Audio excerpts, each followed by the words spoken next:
in the mid 2000s, just about every major airline pilot lost their pension plan. That's right. And I was in the right seat, still fairly young at the time. I would fly with a lot of those pilots, and they were absolutely, honestly freaking out about the loss of this pension because they had all their retirement plans based on having that pension in place and didn't save in their 401k. Exactly.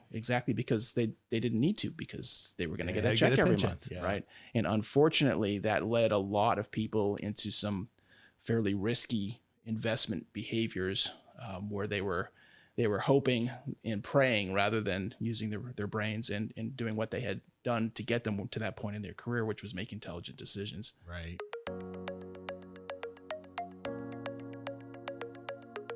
Welcome to Wiser Retirement Podcast, where we believe the best financial advice should always be conflict-free. I'm your host, Casey Smith. Today, I'm joined by Airline Captain Evan Bogan. Good morning, Evan. Casey. How you doing? Thanks for having me back. Thanks for coming back. We've really spent some time together. Evan here is my own personal flight instructor, flight guide. I don't know about flight instructor, but flight sharer of good advice. Yes. Hopefully. He gets all my screenshots. Hey, would you fly in this?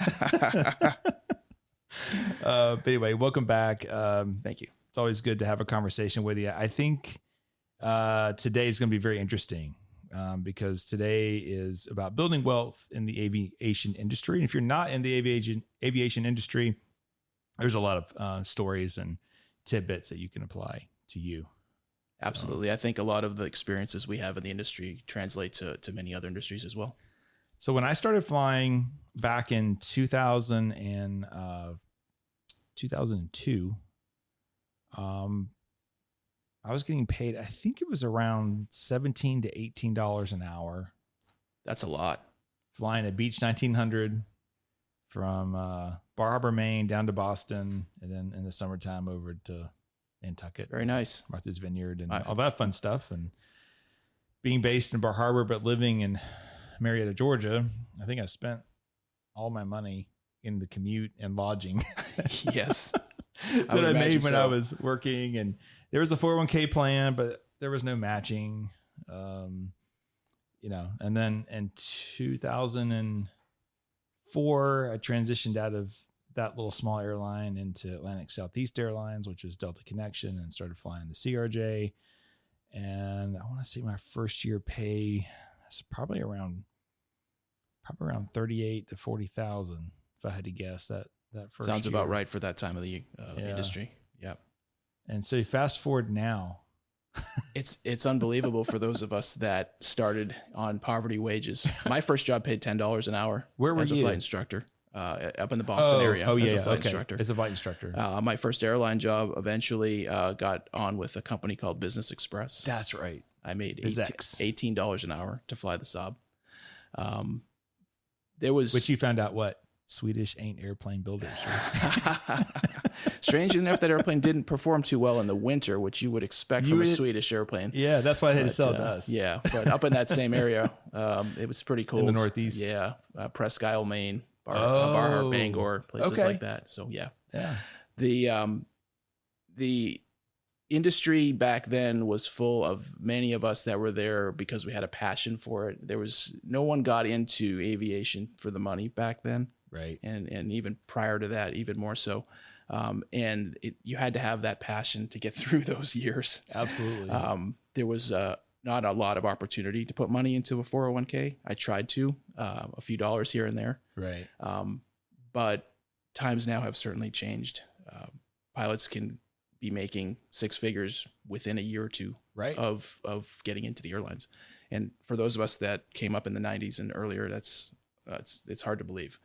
So absolutely. I mean, I get postcards in the mail still just because I have a CRJ type rating of going to the PSA, which would be an American carrier, right? For they're offering a $200,000 bonus. Yeah, now just to show up. Yeah. That's crazy, unbelievable.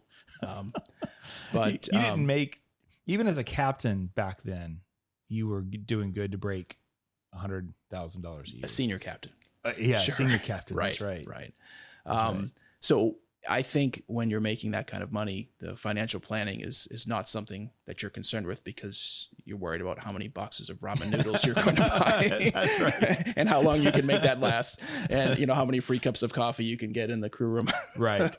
Your pilots are known for historically for being penny pitchers and kind of being cheap, but in some sense they came about it honestly, because that's how a lot of us had to start off our career. Absolutely. Was trying to figure out how to make a dollar stretch out for longer than most people would make a dollar stretch out.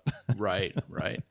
It was always a dream. Those big paychecks were often, in the distance, and right. We knew that it was going to take a while to get there. Well, the major airlines have always historically had pretty good pay, right? Sure. Relatively speaking. But the lifestyle that everyone thinks of an airline pilot it was really only the top 1%. Right. So it's the tail end of your career that you were panning for. Exactly. Everyone pictured, can't wait till I'm 64 on top of the seniority list. Everyone pictured the Pan Am 747 captain right. with the white hat and the 4 stripes. The Catch Me If You Can movie. That's right? Exactly. That's the image that everybody had. And there we were, flying Saab 340s, staying at the Best Western, right. Hanging out at the breakfast buffet. Best Western is nice. Powdered eggs and and free coffee. When I was at Colgan, that's where I first started off. They didn't have overnights. It was out and backs. Oh, right. So yeah, it was, you were just literally on your own. I had to tell the kids, it's like, I literally had to walk up the hill. I didn't have a car there. So I had to walk up the hill, up the airport drive to get to the airport. Cue the violins. Yes, that's right. I had to walk uphill, not both ways, unfortunately. Right. But right. Had to walk uphill to just get to work. Yeah. I think, we were so focused on where we wanted to be back then, that it was tough to picture how we were going to get through the difficult times, right. Because, it was glass half full, because we were getting paid to fly airplanes, and that's all we cared about. That's right. And then, things like 9/11, the financial crisis, COVID. Right. It's tough when you're 22 years old and doing your dream job a year out of college to think about, what if something goes wrong here? How am I going to buy those ramen noodles? And you went to Embry-Riddle. I did. So you were all sold in airline pilot. It was all eggs in one basket degree that I call it. I probably would have loved to have done that, but my parents, with some wisdom, said, "Hey, you need a backup plan." So my dad worked at Delta. He was over in tech ops, and he just observed the volatility of airlines. So I grew up, they call us Delta brats. So we had to wear coat and ties in order to fly non-rev. Of course. We go up to Washington, DC for like day trips, and which is really cool. Cool way to grow up and experience and see things. And, but they were wise. And so that's why I went and got my finance degree. And I had a passion for two things: passions for airplane, and a passion for finance. But when you're all sold in, the world gets a little more scary, because we had to. So I got hired just after 9/11 by some miracle, up at Colgan, and then I wanted to be at ASA. I submitted a resume on the first of every month for 2 years. For 2 years before I was hired. I would sit next to ASA guys on commuting up to Boston and back on AirTran. Remember? Right. Oh yeah. On AirTran. And I would have my resume in my flight caddy and say, "Can you walk this into ASA for me?" Because I just wanted to be home. Yeah. I wanted to fly to Hartsfield. I wanted to be home. And I got the job, and then it was like a year later, everything just switched at the regionals, where you just had to have a pulse. Right. And now, instead of having 2,500 hours, it dropped to 600 hours, and it dropped to, do you speak English? I think one of the big takeaways, I was trying to figure out how to frame this, and I thought about we talk a lot about generations and the different experiences that the different generations have, but even that is too broad to talk about the experiences that airline pilots have in the industry, because a generation might span, 12 years, 15 years. Within that 12-year time frame, there's probably 3 or 4 different airline pilot experiences, you could say, depending on when you got hired. And one of the examples I use is I got furloughed in the post 9/11 downturn in 2003. So you were already at the I was at my major airline job at that point, and everything was great. Yeah. And I was fortunate that I had some seniority, about a little over 1,000 numbers below me. So I only got the tail end of the furlough. But had I been hired 6 months earlier, I would have missed the furlough and kept my job.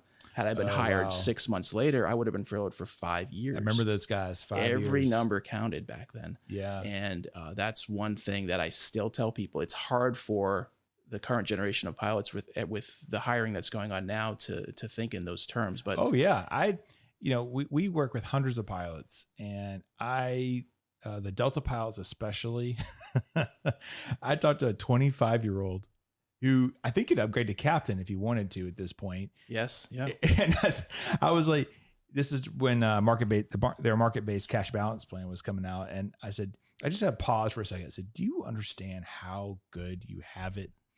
And he's like, I do. I think most of them do. I work with a lot of people in that of that age and that generation. And, you don't want to be the old guy in the you kids. But most of them seem to have an appreciation of the fact that they have an incredible opportunity because of, honestly, when they were born and when they got in the industry. Right. And, they recognize that those of us in the other seat might not have had that same experience. Yeah.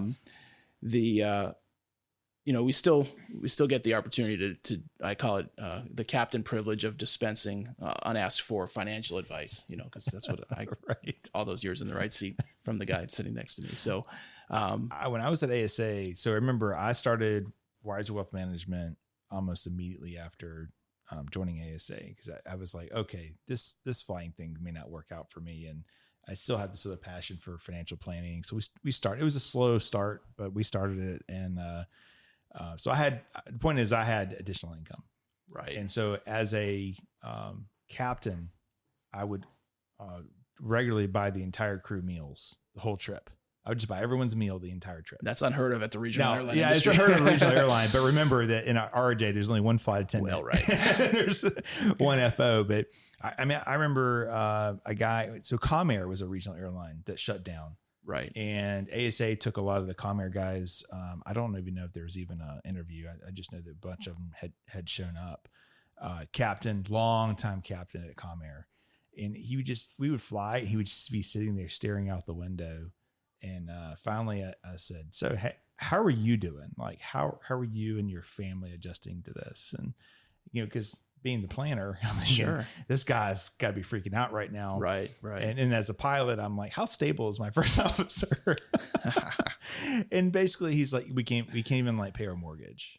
Right. Right. And I said, do you have family help? And he's like, nope. I said, okay, I'll tell you what, we're going to find the best meals we can for the next 4 days. And we're just going to kind of forget about that for a minute. Yeah. Yeah. And that's all you could do. But that was the state of the industry at that point. No one was thinking about how do we build wealth. Right. Everyone was just like, how do I make my payment? How do I make my house payment? And it wasn't only pilots in that situation as well. In the mid 2000s, just about every major airline pilot lost their pension plan. That's right. And I was in the right seat, still fairly young at the time. I would fly with a lot of those pilots, and they were absolutely, honestly freaking out about the loss of this pension because they had all their retirement plans based on having that pension in place and didn't save in their 401k. Exactly. Because they didn't need to, because they were going to get that check every month. Yeah. Right. And unfortunately, that led a lot of people into some fairly risky investment behaviors where they were hoping and praying rather than using their brains and doing what they had done to get them to that point in their career, which was make intelligent decisions. Right. And I know we talked a little bit about some of the crazy stories that we heard from pilots over the years, Ponzi schemes, risky investments in real estate and crazy locations. And it always ended up with what should have been a red flag. So-and-so promised me 30% if I put in this money on this strip mall in, this random place in, Iowa or something like that. One of the things we talked about was the concert promoter who was a former airline pilot and took a lot of investment money from pilots, and they trusted him because he was a former airline pilot. He said, oh, this guy, he's one of us. He's not going to steer us wrong. Yeah. He did. He was running a Ponzi scheme. He ended up in jail, and all those pilots lost a ton of money. That's like I went in for my medical one day, and it just so happened that I had an article published in the newspaper, and there's a guy sitting across from me. He's reading the newspaper. I'm not thinking anything about that at that time, but he lowers the paper, raises the paper back. I was like, "Hey, you're the guy in the paper. I have a question for you." And this is a airline pilot that had invested his entire savings, like IRA money, everything. Like I think he even took paid the taxes and gave it all to his brother-in-law, which, you know, we always know where that ends sometimes. But it basically developed for some Florida development land. And basically the bank, this is back during the financial crisis when banks were calling even good notes. So they called the note, and he wanted to know my opinion of how much money he would get back. I was like, well, you don't give the bank $1 and then get $3 from the bank. And then if they call the note, you know, you wouldn't get any money back. Right. And all I could think about for months was like, man, that poor guy. It's like, what possessed him to put all his money into a leveraged development program, you know? Right. We like, how does that happen? We're smart people. When we were discussing this, we talked about the term expectation bias, and that's a term we use in the aviation safety industry to describe the root cause of accidents or incidents in some cases. Once we wrap our head around a specific outcome and decide that this is how it's going to work out, we tend to shut ourselves off to any other possible alternatives. Hey, this is going to work out great because the person giving me advice is a fellow airline pilot, and a fellow airline pilot would never steer me wrong. Or my brother-in-law. Or my brother-in-law. So we enter the situation with blinders on, and we can't see how maybe this promise of 30% return is not unrealistic. Is unrealistic. Even 10, right? Yeah. And maybe any investment advisor that would promise you any specific number is maybe leading you down the path that, you know, they're trying to get you on. And we should have a little bit more awareness of that we're being sold a bill of goods, I think is the term. I'm very passionate about protecting our pilot community. And that started when I was at ASA. We did pilot workshops. A guy by the name of Sterling Roach at the time was our R&I chairman, and he was a captain on one of my trips. And at the end of the trip, he's like, "You've got to come do workshops." Right. I was like, I don't know about that. There was really no risk for me. The union covered all the expenses, but basically I took a little bit of Dave Ramsey. Right. You know? Right. And cause we had regional airline guys that were retiring, but mostly it was younger guys coming in. And so like, you can't get ahead of yourself here. You gotta try to live this debt-free lifestyle. And what people, I don't know how many guys you've met and gals with student loans right now, but back then it was a double whammy. You'd come out with $150,000 to $200,000 in student loans from Embry-Riddle, from a flight safety, wherever. And then you had a low pay scenario for almost a decade. Absolutely. And then what was really bad is when you met your spouse, you fell in love with someone also with $200,000 in student loan debt, also an airline pilot. Right. And now you're making $60,000, $70,000 a year, and your loan payments are bigger than your income. Right. That was a big problem back in my day. My wife's a teacher, so she had the same situation. She came out of school with a lot of loans and a fairly low paying starting job. Yep. And we had to work at it. And it took 10, 15 years for both of us to dig out of those debts. In the last 5 years, I've gotten emails from a lot of the people that helped counsel during my ASA days to say, finally got them paid off. Yeah. And they still remember you, because when I fly with someone from ASA that generation, I mention your name and they say, "Oh yeah, he was the money guy." That's hilarious. So that's your legacy. That's my legacy. The airline's gone, but you were the money guy. I was the money guy there. That's funny. Hey, fellow aviators. Before we dive back into this episode, I've got some awesome news to share. On our website, we've got a freebie just for you. Our team of financial advisors has done the legwork to provide you with free 401k allocations for all the major airlines. Getting your hands on your airline's specific allocation is a breeze. Just click the link in the episode notes or head over to pilotretirement.com. Now let's get back to the good stuff in this episode.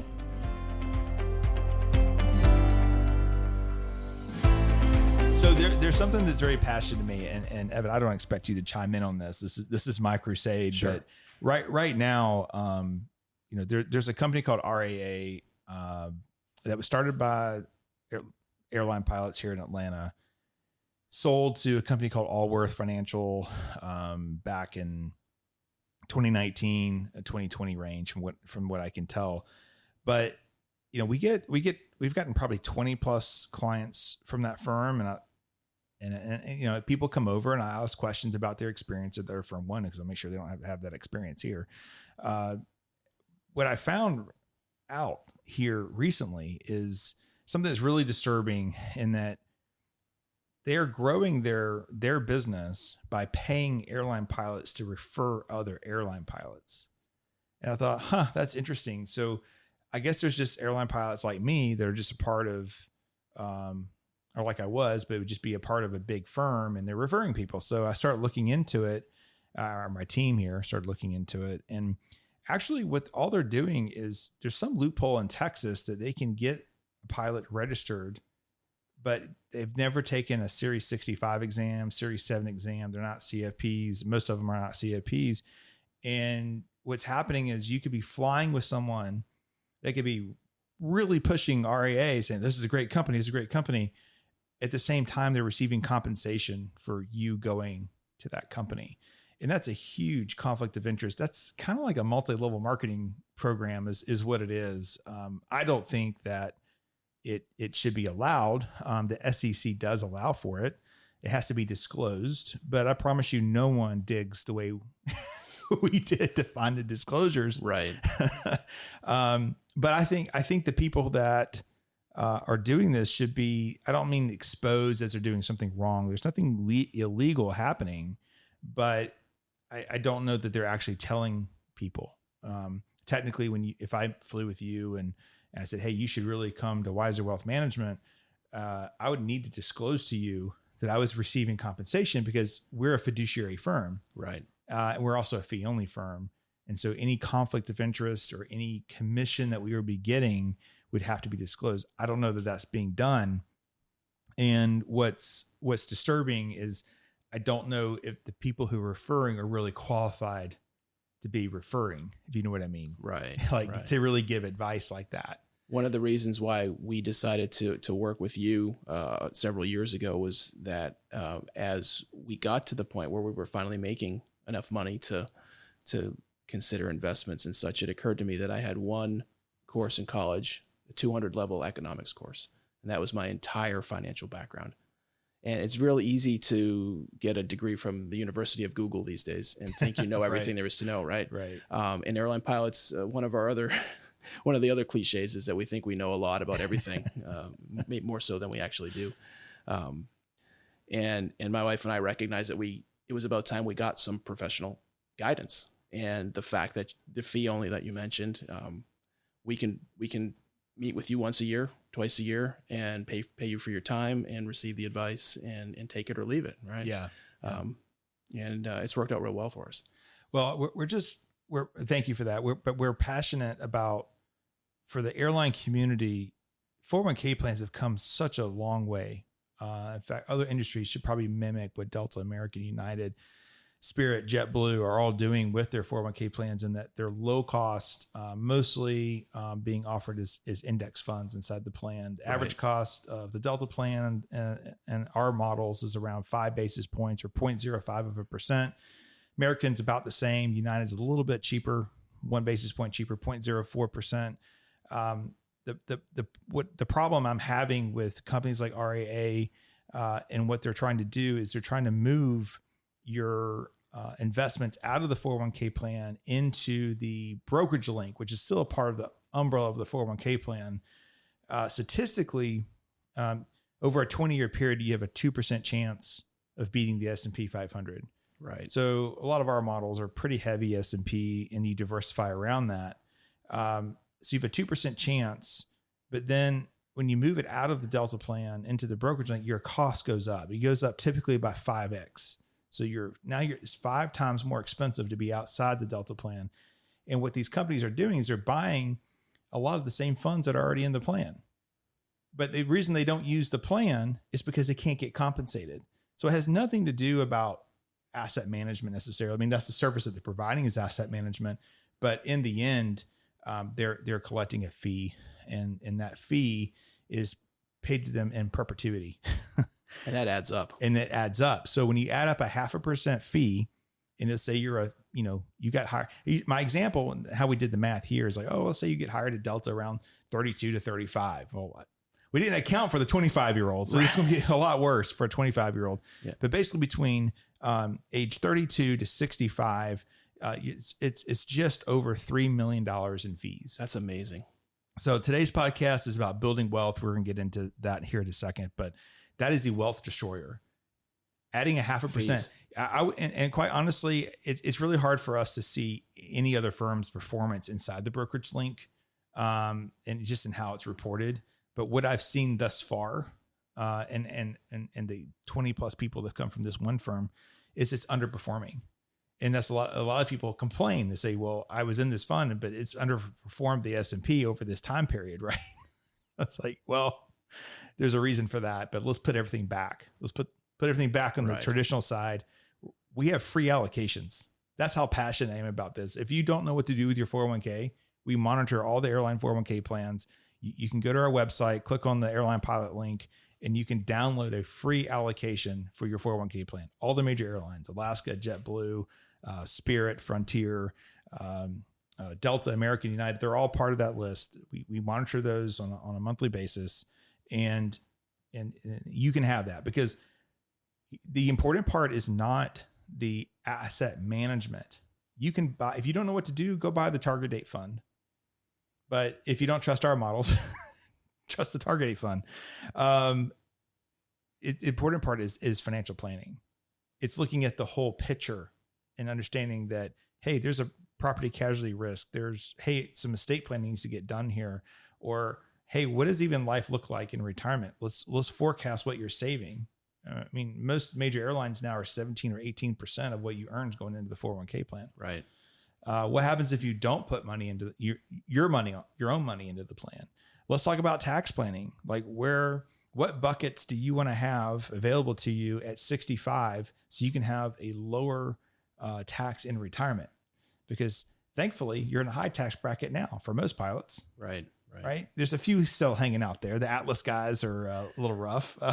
Yeah. I saw someone recently at a Ameriflight, and that pays not that great. Right. So there's still some jobs out there that haven't quite caught up, but for all the major carriers, it's looking pretty good. Yeah. It's looking pretty good. So I'll get off my soapbox on that, but just know that we're a close knit group. Airline pilots are, and you just don't. But you still have to be careful. You have to have your guard up. Absolutely. You have to ask questions. And hey, maybe you're a really happy RAA client. I just don't think that how they're conducting business is in the best interest of airline pilots. Understandable. So let's take a minute. Let's kind of shift gears and talk about building wealth as an airline pilot right now. So we're past this don't make any money phase. Right. You've done some recruiting over at Auburn through your airline. What are the Endeavor guys starting off now? Do you know if you go to Endeavor, is it around 80 or 60? I don't know off the top of my head, but because I see their pay scale, but then they have all these incentives for sticking around. Exactly. So I think that stuff adds up to being $60,000 to $80,000 maybe first year. I would say so. So I mean that's. But it's still going to cost you $100,000 a year to go to Auburn in the aviation program. Well, yeah, if you can get in, right? If you can get in, is there a line? It's very competitive, very much so. Yeah. So if you're in Georgia, where would you go now? Middle Georgia State has got a fantastic program now. And probably the Hope would cover some of that. The Hope would. Yeah. I've been down there on recruiting visits. It's a really, really fantastic aviation program down there as well. That's awesome. In a fairly rural area. So there's not a lot of distractions down there, which they always tell us when we go down there. Right.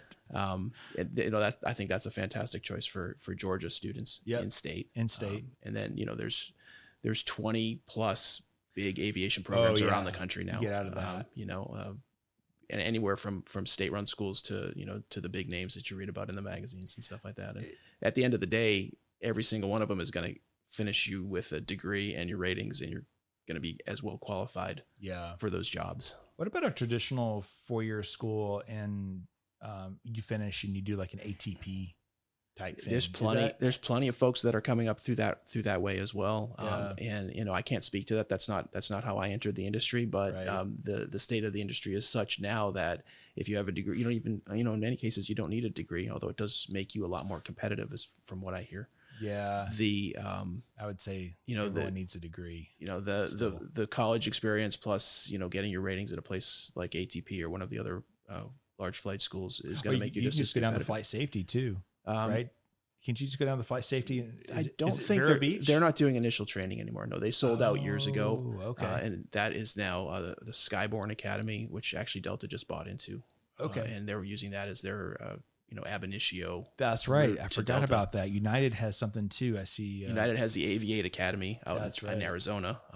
Same deal. They're taking applicants and they're molding them from day one to be the airline pilots that they want to hire. Taxi on the center line on that Cessna. That's day right. one. Speak with the deep voice. There's I came back from Montrose, Colorado recently in the captain, like he's 12 years old. It was a 7-3. And I was like, man, young, this is a young crew. He just loved being a pilot. You could tell. But he did, I think 4 weather briefings, what the weather was in Atlanta on the way back over the PA. I was thinking, we have free Wi-Fi now. We have cell phones. They just want to watch their movies. Right.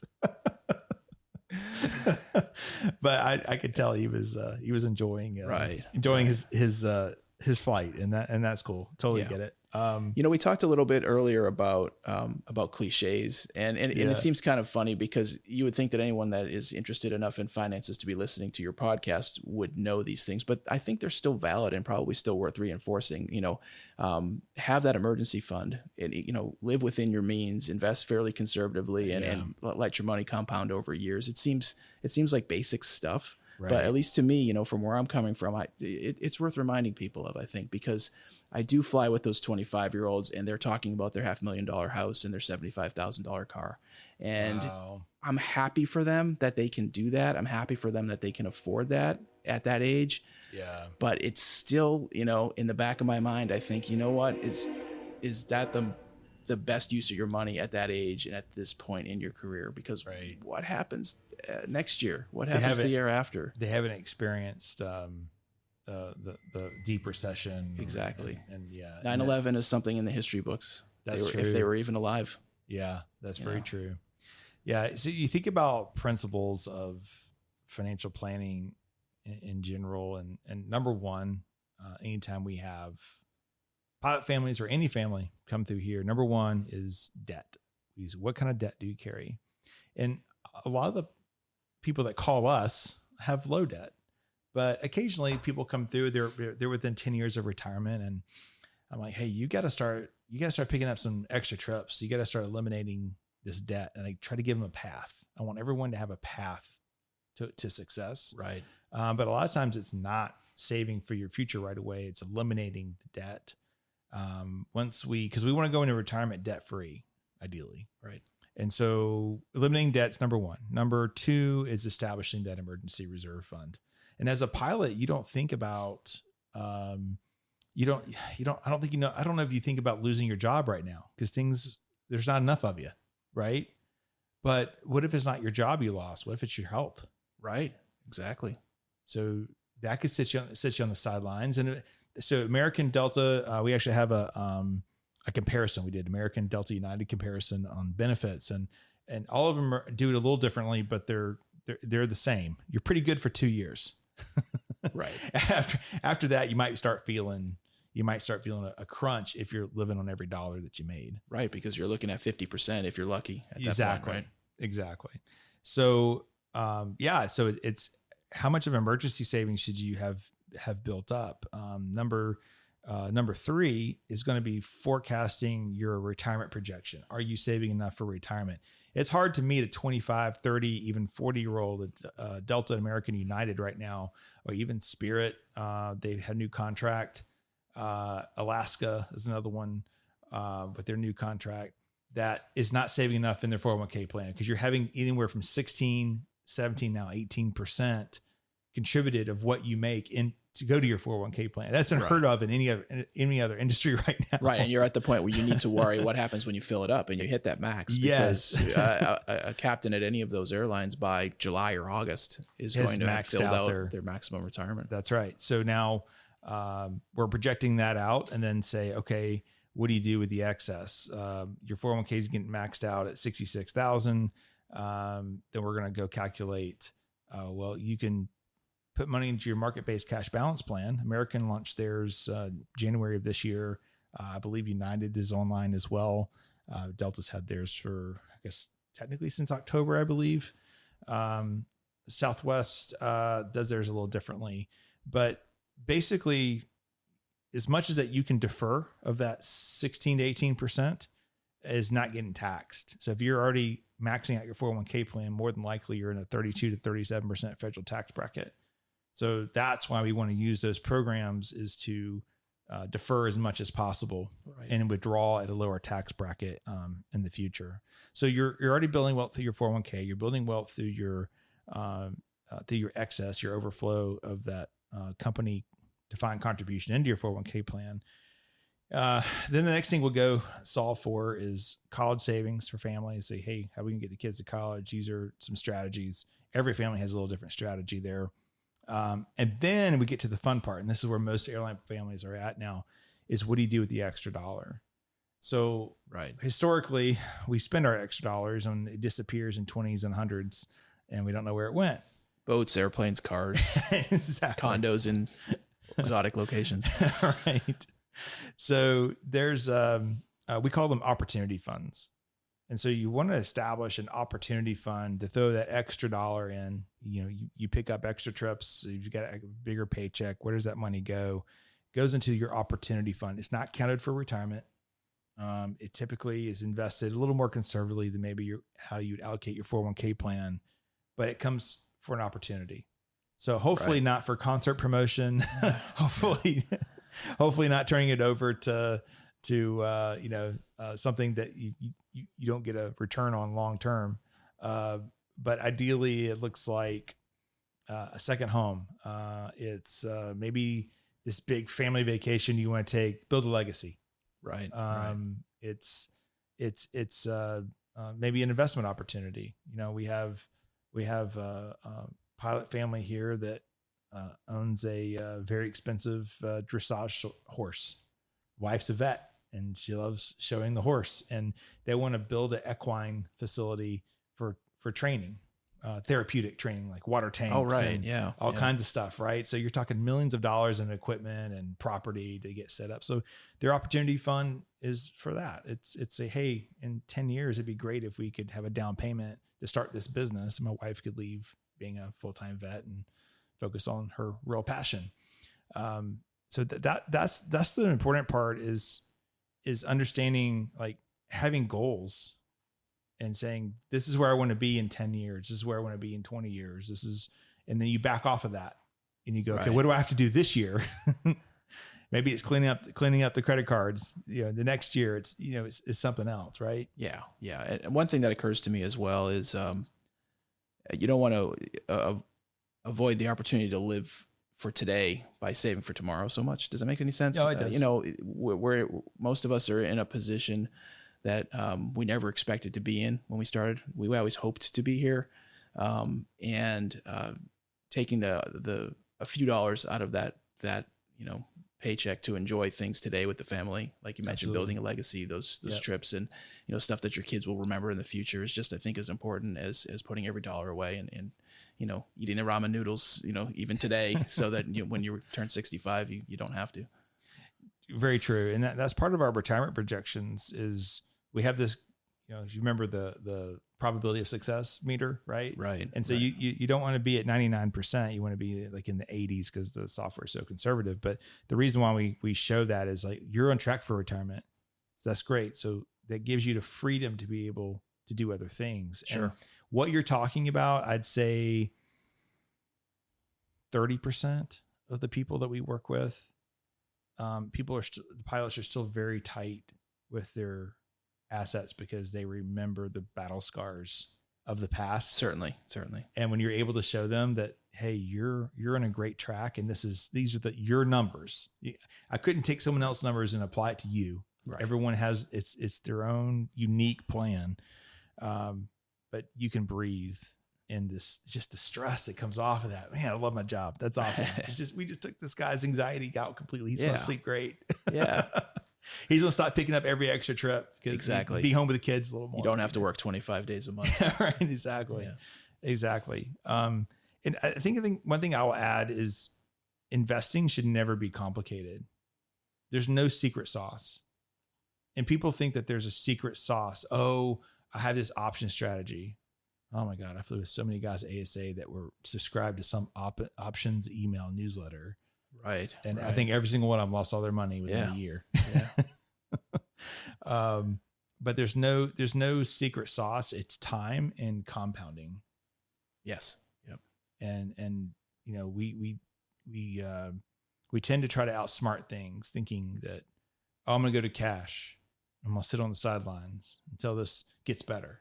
And really what we're doing is we're just making emotional decisions. There's really no hard data that supports any of it. If you go back and look at the real data, it says you stay invested, keep the cost of investing low, and just, it kind of takes care of itself over time. I think that was one of the things that surprised me most when we started working with you is as I expected, I'm going to pay this professional and he's going to give me this, this complicated investment scenario that I never could have possibly concocted. And that wasn't the case at all. It was actually fairly simple. It was easy to understand when you explained it to me in the terms you just explained it to. Right. And, it's not in 47 different funds. It's fairly basic and it's easy to understand and it's easy to see where it's going. And for me, that's helpful because, it's not my passion dealing with my money. It's not something I want to sit down and worry about and think about and wonder if this fund is correct or that fund is correct. And seeing that it doesn't have to be that complicated was helpful to me. Yeah. Thank you. Well, it's, the airline industry, the airline profession is very interesting. I love living vicariously through our clients. I get, I think someone sent me a text message yesterday, flying out of Vegas, and it was a sunrise, and they're like, dude, check out the sunrise, and someone else sent, I know exactly what that picture looked like. The sun taking off to the west. As the sun comes up, it illuminates those mountains to the west of Vegas. It's beautiful. Absolutely. And then we had a beautiful, picture out of Seattle, the mountains in the background on a dusk arrival. So I love getting the definitely it's weekly pictures from somebody or some story, they call up and say, dude, you won't believe what happened. We won't talk about those on a podcast, but I totally get, where those come from. Yeah. But it's a great career. If you have someone that has a passion for this, there is a wide road, easy path to be an airline pilot right now. Doesn't mean that you won't struggle through training and learning and all that process, but but it's a lot easier than it was for sure. It is. It's slightly off topic, but I will say that although that road right now is fantastic, that passion has to be there because it's not always going to be that well. When you do hit those hard times, those black swan events, the 9/11s, the COVIDs, the financial crisis, if you don't have that passion for the job to back up why you're there, it's going to be tough to get through. No, that's very true. That's true. And there'll be difficult times. You go through your initial training, trying to figure out what a hold is and how you hold and how you fly this ILS and how you fly this. Of course, you got much better instruments than when I was doing it. And then, there's usually a sim or two in dock that you have a trouble with, Sure.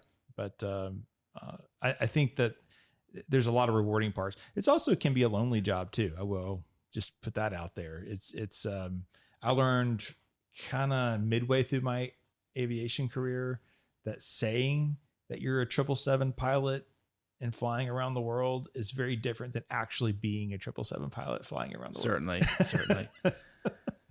Yep. So it's great to say you're that at the party, but to actually go do it. I just remember walking around Concourse E and F and Hartsfield, and I was like, holy crap, that guy's probably 50, but it looks like he's 95. Yeah, that international flying can be tough on you. It works great for some people. It's not something that interests me. I prefer short haul and being in my own bed as often as I can. Well, you and I are civilian guys. I think it's the military guys that they're a lot more used to. They're it. more, Sure, they're more built for that. They've been doing it since their early 20s, I feel like. But that's cool. Well, Evan, thanks for coming on and doing this with us. It's a great time to be an airline pilot. It's a great time to be a lot of things. Honestly, there's a lot of industries that I think are operating at peak reward right now, and this just happens to be airplanes and finance, two things that I'm very passionate about. Absolutely. Thank you for having me. Thanks for listening to today's episode. If you're interested in learning more about Wiser Wealth Management or want to schedule a consultation to meet with one of our fiduciary financial advisors, you can do so by going to wiserinvestor.com. You can click at the link in the episode notes as well. We have 3 other airline-related podcasts you might be interested in. Episode 194, Delta American United, who's got the best pilot retirement offering. Episode 173, Making the Most of Your Airline 401k. And then episode 162 is your retirement plan ready for takeoff. We also have a YouTube channel called A Wiser Retirement. There we have linked various videos that we've posted related to the airline industry. Thanks for listening. We'll see you on the next episode.